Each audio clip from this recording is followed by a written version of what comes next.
Assalamu alaikum everyone. Welcome to the another class of right forms of verb.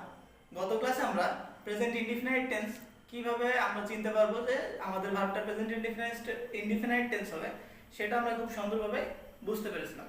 আজকে আমরা শিখব present continuous tense কখন বলবে। তো আমি গত ক্লাসে বলেছিলাম আমরা যদি কিছু অ্যাডজেক্টিভ বা অ্যাডভার্ব লক্ষ্য করি তাহলে আমরা খুব সহজেই রাইট ফর্মস অফ ভার্বের মার্ক সম্পন্ন করতে পারি এবং প্রেজেন্ট ইনডিফিনাইট হোক প্রেজেন্ট কন্টিনিউয়াস টেন্স হোক কোনটা কোন টেন্স হবে আমরা খুব সংক্ষেপে সেটা সম্পন্ন করতে পারি। তো চলুন আজকে আমরা প্রেজেন্ট কন্টিনিউয়াস টেন্সের দিকে যাই। আমাদের যদি কোনো ইংরেজি বাক্যে at present, at this moment, at this time, now, right now, at this moment, day by day, gradually, this year বা সিজন বা দিস এই সকল কিছু থাকে তাহলে সেই সেন্টেন্সটা প্রেজেন্ট কন্টিনিউয়াস টেন্স হবে।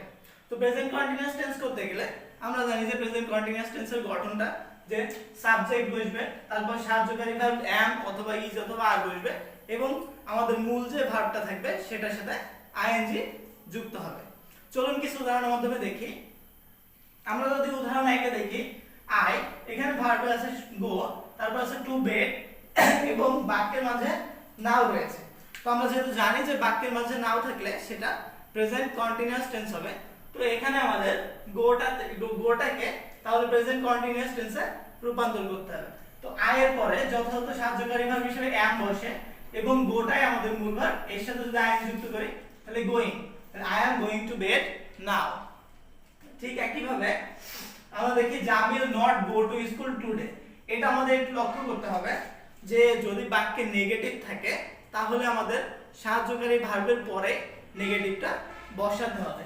তো জামিল থার্ড পারসন সিঙ্গুলার, তাই এরপরে ইজ, এরপর যেহেতু আমাদের নেগেটিভ রয়েছে সেহেতু নেগেটিভটা বসাতে হবে নট, তারপর গো এর সাথে ING, going to school today. একইভাবে আই ভার্বে রয়েছে solve my problem this year, এখানে দিস ইয়ার রয়েছে তাই এটাও প্রেজেন্ট কন্টিনিউয়াস টেন্স হবে। তো এখানেও আমরা তাহলে আই এর পরে সাহায্যকারী verb am, I am solving my problem this ইয়ার। তো চলুন আমরা পরবর্তী একটি রুল দেখি।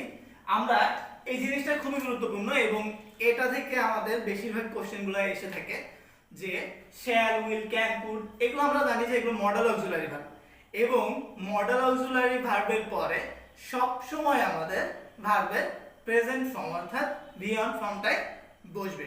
অর্থাৎ যদি কোনো বাক্যে shall, will, can, could, may, might এই সকল dare, need to, want to, have to, has to এই সকল মডেল অক্সিলারিজ ভার্ব থাকে এবং এই মডেল অক্সিলারিজ ভার্বের পরেই যদি আমাদের ভার্বটা বসাতে হয় তাহলে সেই ভার্বটা অবশ্যই আমাদের প্রেজেন্ট ফর্মে বসবে। ঠিক আমরা এখানে একটা example, I will visit your school, তাহলে এখানে আছে উইল, তারপর আমাদের শূন্যস্থান রয়েছে ভিজিট, তাহলে আমরা এখানে ভিজিটার V1 ফর্ম বসাবো বা প্রেজেন্ট ফর্ম। তো ভিজিটার V1 বা প্রেজেন্ট ফর্ম ভিজিট। ধন্যবাদ সবাইকে। আসসালামু আলাইকুম।